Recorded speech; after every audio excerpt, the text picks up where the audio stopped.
Y'all remember that one character in Tower of God? He was like short, he had like blue hair.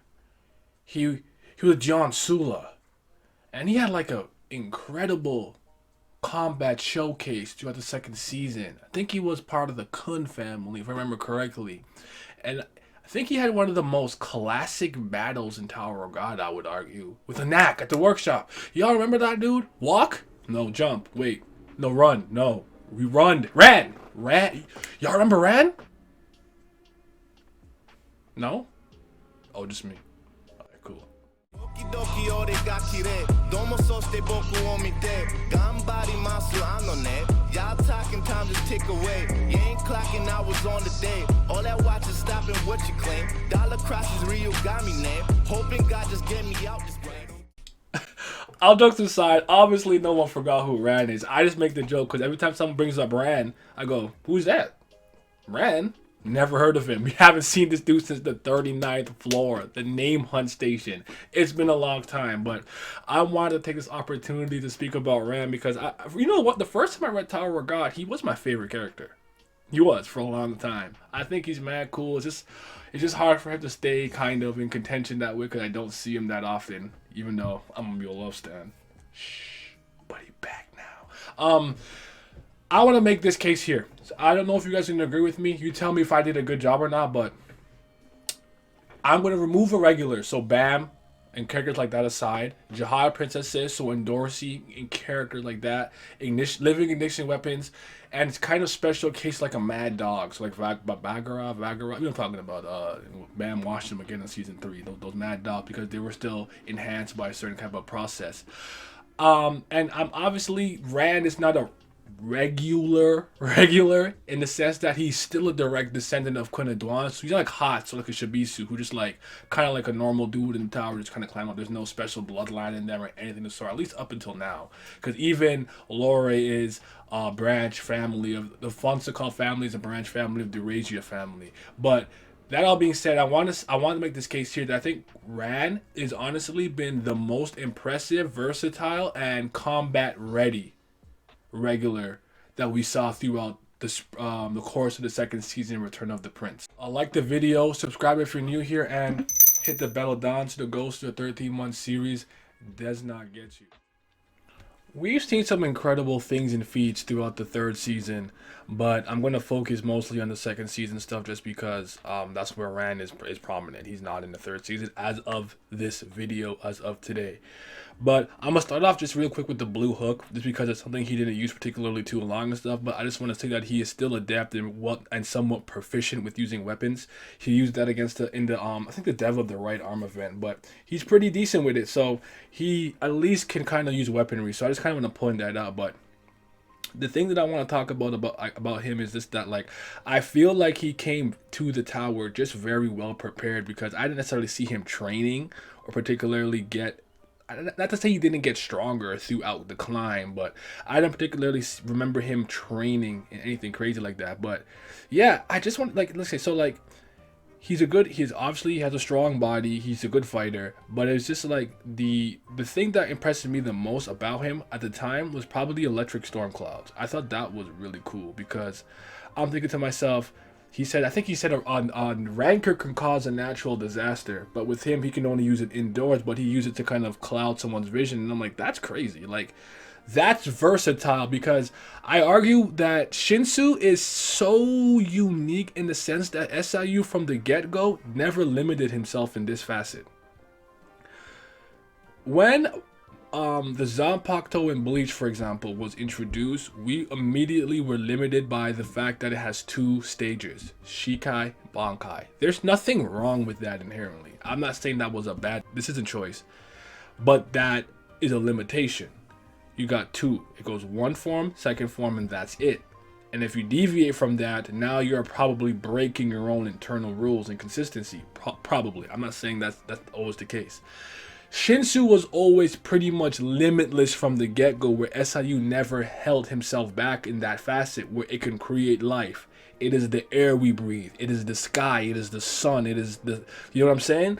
So it's so vast, but I always felt like it was underutilized in the sense where you guys have heard me say this a lot of times. Why is this tower of beams?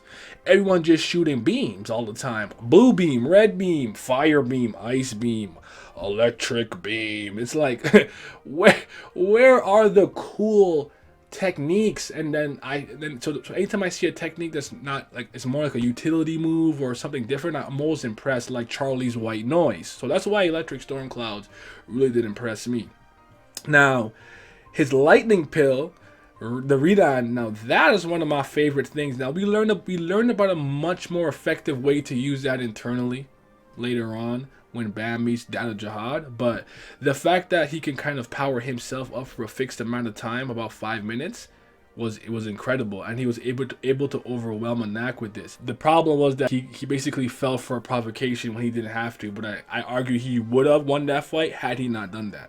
So he's done really cool things. He's shown us ability to create and use spears, a lot of Machete style techniques, and I'm like, wow, like this dude is going crazy. Like every time I see him in a fight, he's fighting somebody, I'm like, bro, he's pulling out all of these incredible techniques from his arsenal. Like, it's just impressive to me because he's been well trained. It's not like he's just learning this stuff on the fly. In my opinion, he's always had these things in his arsenal. He just uses it when he has to. Espada de la Luz? De la Luz? Stop playing with me. That technique goes crazy. And then when he used the grand version, it's amazing. He has a version of that takes a lesser toll on his body, and now you're seeing him refine techniques he already has. So the reason that I kind of, the main big picture takeaway is, I'm like, how do you have a character this cool, this awesome, this versatile in combat, and going so hard, and then we just don't see them for a long time? Like, I just think that was a very weird decision on my part, because I'm like, he is honestly one of the cooler regulars, and he actually did stuff a lot outside of Bam. There was times where I felt like he was actually a major focal point of the story, so it's just kind of sad to see him fade out the way that he did a little bit.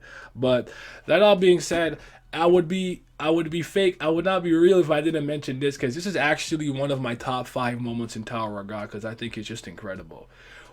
Ran versus Iniesta is an amazing battle. I think it's probably, you know what, Kaiser versus Viola Grace is actually really good, really well choreographed. I love how Bam is bobbing and weaving through her weapon inventory.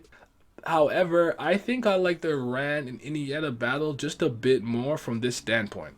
Ran had to fight against somebody from a great family who had an ignition weapon, a sword, something they're very good with. And I really like the moment where he's recalling what Machete told him, when it's like, yo, when it comes to the IDA swordsmanship, don't try to dodge it. It's just not going to work. Brace yourself. Like, she's like, yo, you take the hit. Just take it. Tank that. Hard body. And then you just hit him with something stronger. I'm like, yo, this is some Teach type beat.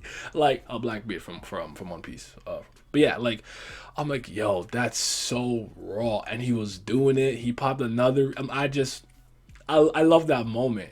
And then obviously the Iniesta thing where you like, don't die, Kaiser. I always like that moment because it's such a cool moment of Kaiser Elaine understood what Iniesta was going through, because she knows how cruel your family can be in Tower of God to you, even if you're quote unquote special or not special. So it's just, Ran is cool. I just want to see him back in the story. I think he needs to be one of the regulars climbing with Bam, because he's not useless.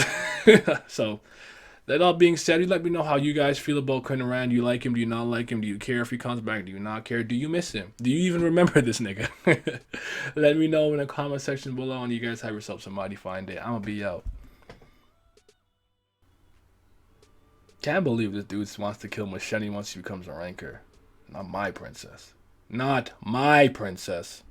In my drugs, pour it in my cup, sitting in my darkness with my ghouls, we pouring up. I don't really give a fuck, you don't really have a say. You tell me that I suck, I tell you get up out my face. You got tears in your eyes, looking like a fool.